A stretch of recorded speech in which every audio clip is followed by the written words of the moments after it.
그때 예수님께서 제자들에게 말씀하셨다.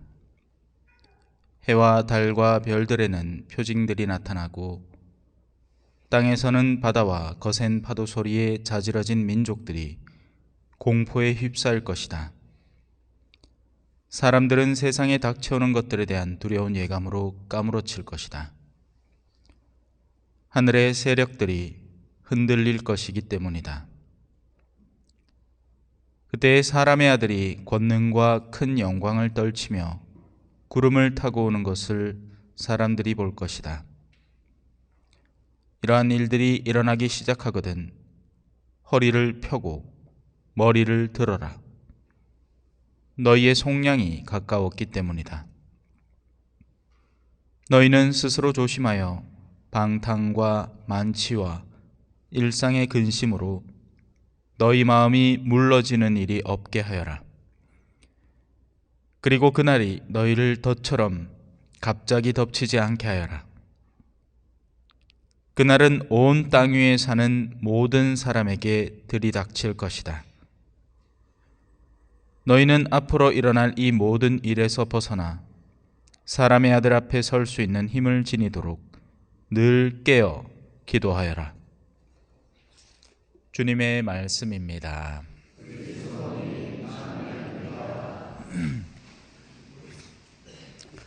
참 예수님, 해피 뉴 이어.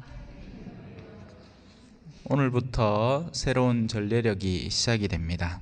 하지만 지난 금요일에도 말씀을 드렸지만 오늘 복음은 루카복음 21장 25에서 28, 34에서 36절이고요. 지난 금요일 복음이 오늘 복음 사이에 쏙 들어갑니다.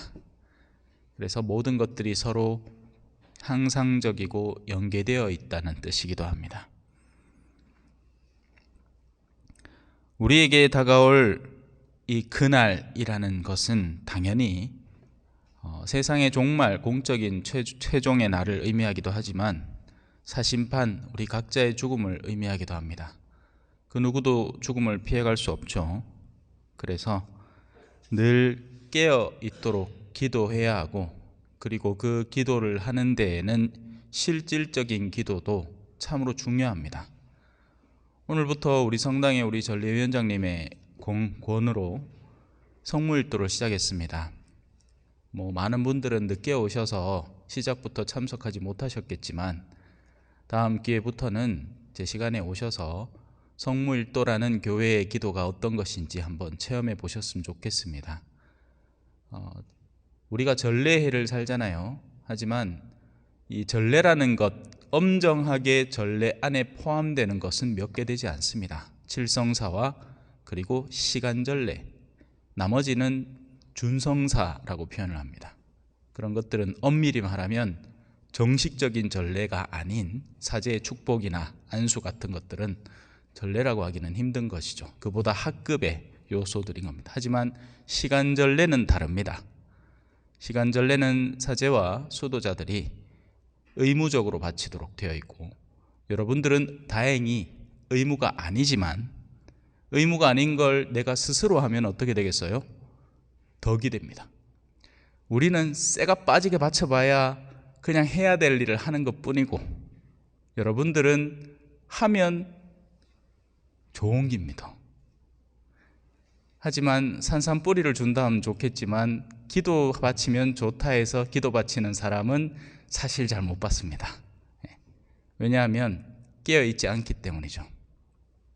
오늘 복음에서 말하는 것처럼 누가 술 준다, 시바스 리갈 주겠다, 조니 워커 18년산 주겠다 하면 깨어있겠지만 기도할 기회를 주겠다 하면 잠들어 버리는 게 인간의 속성입니다.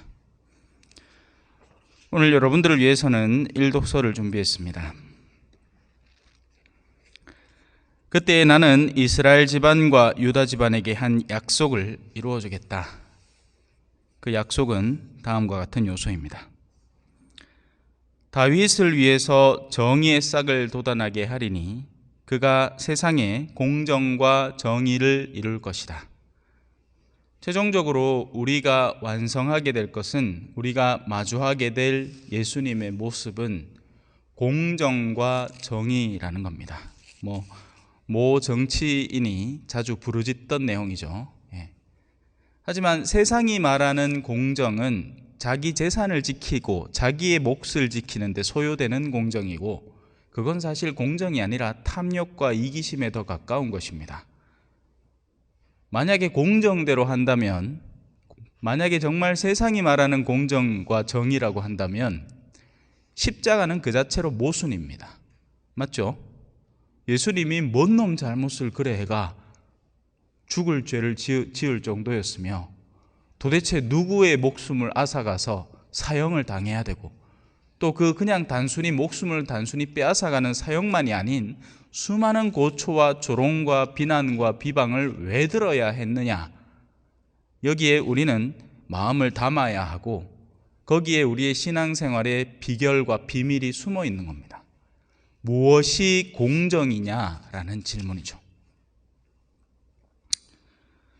거듭 이야기하지만 세상이 이야기하는 공정, 내 땅 내 거다, 네 땅 네 거다. 하지만 실질적인, 예를 들어 이 땅으로 이제 제가 공정을 설명하기를 시작했으니, 실질적인 공정이 뭔지 아세요? 모든 것은 하느님의 것입니다. 야, 네가 이 땅에서 살아봐야 몇 년을 사노? 길게 살아봐야 120년을 넘기지 못한다. 네 죽고 나면 네가 가진 몫은 다 누구께 되겠느냐? 너희 자식들? 좋다. 그럼 너희 자식들은 또 얼마나 그 땅에서 버티겠느냐? 어떤 때는 나라 전체가 흥망성쇠를 이루죠. 흥했다가 망하고, 어느샌가 뒤돌아보면 그 나라가 있었는지도 모르는 상황에 처하는데, 그 옛날에 찬란했던 로마 지금 어디 있습니까? 라틴어라는 단어는 우리 교회 안에서 의학계에서 쓰이지만 사어, 죽은 언어, 그것을 일상 안에서 쓰는 사람이 아무도 없는 언어가 되어버렸죠. 무엇이 진정한 공정이냐? 세상이 말하는 공정이 공정이 아닙니다. 자, 여러분의 내면 속에 정리해 두세요. 너무 간단한 겁니다. 우리가 원래 아는 건데 알고 싶지 않은 것이기도 합니다. 왜? 우리는 공정하면 손해를 본다고 생각하기 때문에 그래요. 성경이 이야기하는 공정과 정의는 인간의 의지와 연계된 것이고, 인간의 의지 가운데 선을 향하는 의지와 악으로 치닫는 의지에 관한 이야기입니다. 선을 향하는 의지는 말 그대로 쉽게 말해서 선한 사람은 선의 상급을 받고 악한 이는 악의 벌을 받는다는 게 최종적인 공정이자, 그것이 바로 하느님께서 의도하시는 바입니다. 이해되었죠? 이건 사실 우리 천주교의 4대 교리 중에 하나입니다. 너무 간단한 네 단어예요. 상선벌악. 한번 따라해 볼까요? 시작. 상선벌악. 이거 외워두셔야 돼요. 우리 천주교 4대 교리 정도는 기본으로 알아야 둬야 되잖아요. 그죠?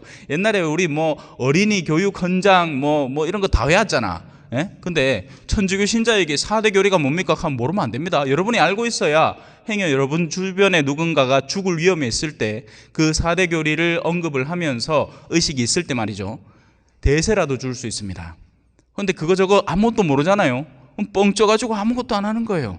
그러면 한 영혼을 잃어버리는 겁니다.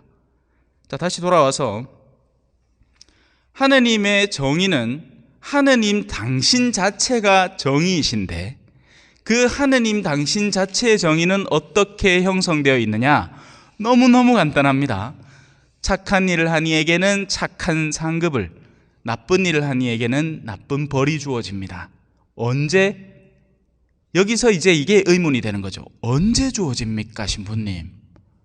왜? 아니, 세상을 이렇게 둘러보니 나쁜 놈이 더 잘 삽디다. 사기쳐가지고 누구 등쳐먹고 몇백억씩 땡겨가는 거 일도 아닌데요. 그래가지고 페라리 굴리고 온갖 좋은 차는 다 굴리고 나쁜 놈이 훨씬 더 잘 살던데요. 그리고 착한 사람이라고 한번 이렇게 보니까 아이고 삶이 와 그래 힘듭니까? 나면서부터 부모님 잘못 만나갖고 막 가진 시련을 다 겪고 겨우겨우 성장했나 싶디, 살림을 이제 겨우 마련했나 싶디, 어디 나쁜 놈 하나 만나갖고 뒤통수 맞아가지고 다 뺏깁디도. 아니, 그러면 상선보락은 어디 있는 겁니까? 라고 물을 수 있습니다. 그죠?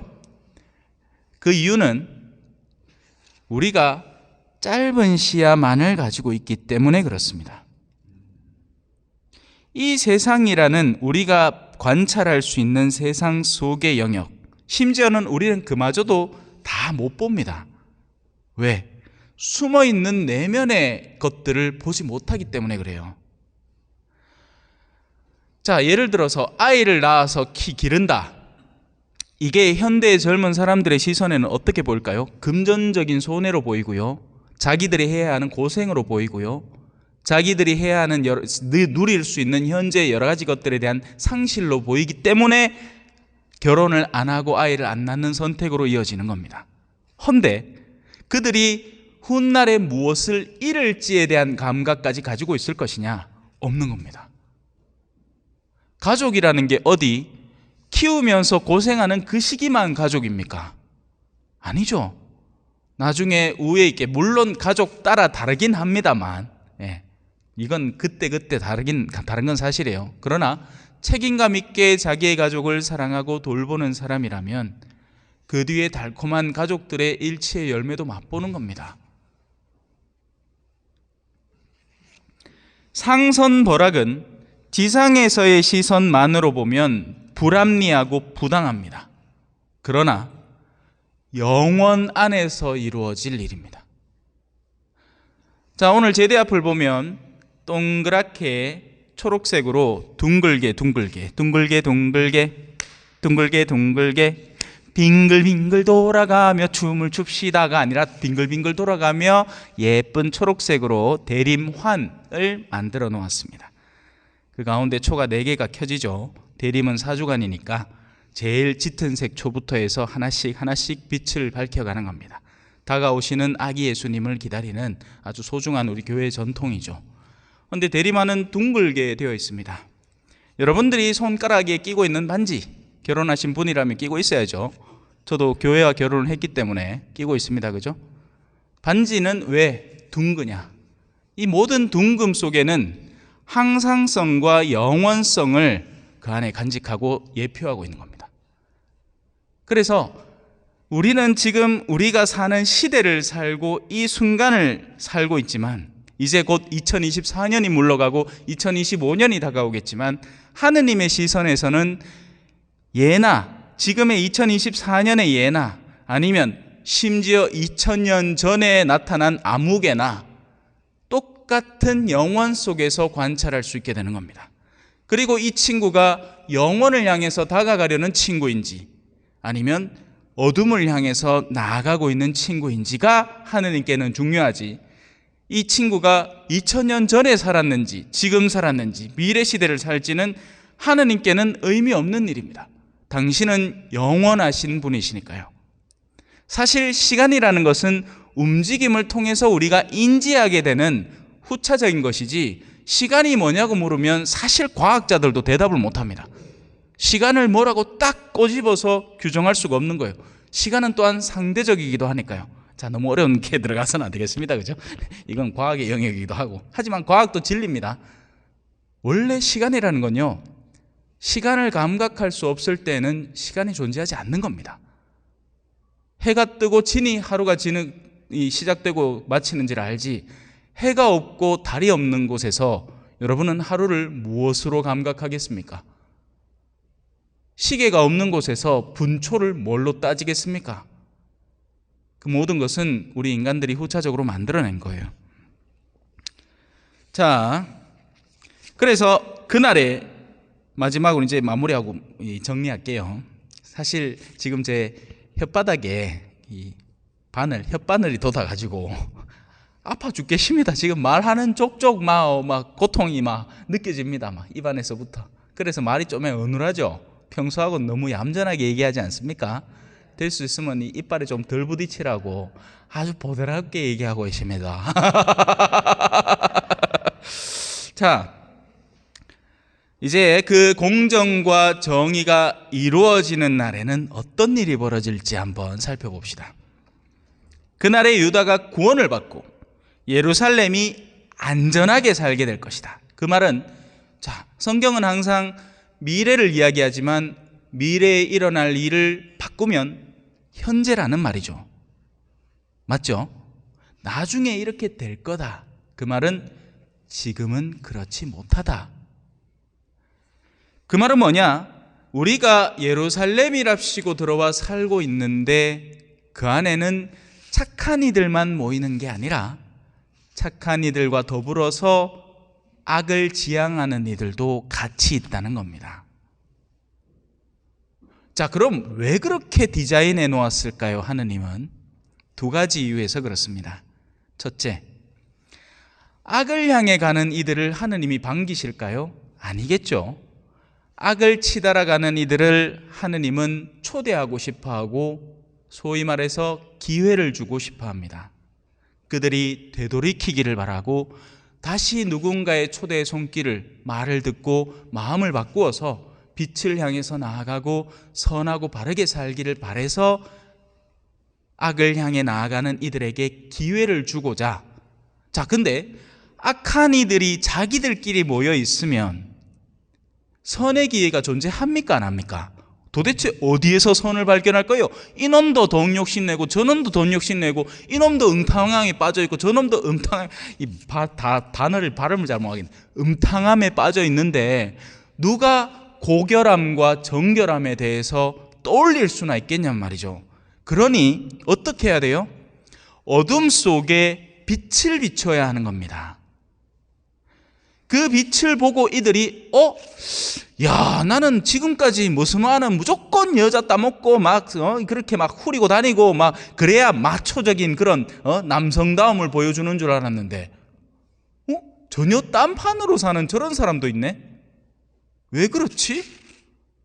아니, 난 지금까지 무조건 돈이라 하면 일단 내 주머니에 끌어담아 붓고 전부 다 내 거고 네 것도 내 거, 내 것도 내 거. 이건 무슨 누구 심보예요? 놀부 심보죠. 예. 네 것도 내 거, 내 것도 내 건 줄 알았는데, 저 사람은 자기 거 지금 자기가 먹고 사는데 충분하고 나머지는 크게 필요가 없다고 가난한 이들에게 나누어 주겠다 하네. 왜 저러지? 제정신인가? 바로 거기에서 기회들을 얻는 겁니다. 이게 원래는 신앙인들이 세상에 나가서 해야 하는 역할들이라고요. 그냥 미사만 줄구장창 나오는 게 아니라 우리가 미사 안에서 보고 듣고 배운 것들을 세상에 나가서 직접 체험적으로 살아나가야 그들이 그 빛을 보고 저들은 하느님을 믿는 민족들이구나 하고 돌아올 수 있게 되는 거죠. 그런 의미에서 첫째, 악인들에게 기회와 갱생을 선물하기 위해서. 두 번째 이유는 뭐겠습니까? 이제는 의인들인 겁니다. 내가 좋아하고 사랑하는 게 있을 때 우리는 그것이 더 반짝이기를 바랍니다. 금반지 하나 선물 받으마, 그죠? 좀에 흠집 남아 막 닦아가지고, 그죠? 옛날에 그 동전 닦는 약 학교 앞에서 팔고 막 그랬는데, 그러면 그거 사갖고 막 10원짜리 막 열심히 닦는 기라. 그러면 후줄근했던 10원짜리가 반딱반딱해진다니까요. 그와 마찬가지로 선한 이들의 내면의 선은 닦여야 됩니다. 발달해 나가야 됩니다. 그냥 선하다고 그 자리에서 머물러 있는 게 아니라 그 선을 좀 더 발전시키고 더 참된 선으로 나아가도록 훈련이 필요합니다. 그 훈련을 어디에서 받을까요? 내가 착한 이들과 어울려 살잖아요. 그러면 어떤 일이 벌어지느냐? 내가 이런 게 필요합니다. 그럼 아이고 내가 도와줄게. 그럼 나는 노력할 필요가 전혀 없습니다. 반대로 내가 무언가를 하겠다 할 때 니 와 그래 하려고 하는데 그러면 안 되는 거 아이가? 치만 잘났나? 요딴 식으로 얘기를 하는 사람이 있을 때 우리의 내면이 그 앞에서 결정을 내리고 선을 꾸준히 쥐고 가겠다는 결심 속에서 선이 발달하는 겁니다. 정련된다고 표현하죠. 금은 더욱 뜨거운 불 속에서 더욱 순수한 금속으로 정련되는 겁니다. 자, 바로 그 약속을 우리에게 해주는 겁니다. 지금은 그렇다. 지금은 악인에게 기회를 주기 위해서, 의인을 더욱 고결한 의인으로 만들기 위해서 섞어둔다. 그들이 서로 영향을 주고받으면서 악인들에게는 기회를, 선인들에게는 정년의 기회를. 그러나 나중에는 마치 그 왜 수학여행 가면 그런 거 팔거든요. 이 모래시계 알죠? 모래시계인데 물하고 기름으로 만들어 놓은 모래시계가 있습니다. 저는 어릴 때부터 그게 너무 신기했어요. 지금도 보면 신기해. 예. 그래, 가끔씩 그 지나가다가 그런 거 보면 한 개씩 사갖고 한참 쳐다봅니다. 예. 그거 하다가 또 누구 줄만한 사람 있으면 선물로 주고. 예. 그거 하나 갖고 있으면요, 막 흔들면 더 재밌습니다. 딱 그냥 보면 물은 물대로 밑으로 딱, 기름은 기름대로 딱 분리되어 있는데 막 흔들잖아요. 그러면 일시적으로 위에 있던 기름이 아래로 방울방울이 되어서 흘러내려갑니다. 반대로 아래에 있던 물도 방울방울처럼 위로 흘러 들어갑니다. 하지만 다시 그걸 한참을 시간을 두고 기다려보면 결국 기름은 기름대로, 물은 물대로 분리되어 버리고 마는 겁니다. 우리가 훗날 가게 될 하늘나라는 그 누구도 우리를 방해하거나 귀찮게 하거나 성가시게 할 수가 없습니다. 이 세상과는 완전히 다른 세상이 될 거예요. 그게 우리 신앙인들이 갖고 있는 굳건한 희망이자 대림 첫 주간에 우리에게 선물해 주는 약속의 말씀인 거죠. 사람들은 예루살렘을 주님은 우리의 정의라는 이름으로 부를 것이다. 잠시 묵상하시겠습니다.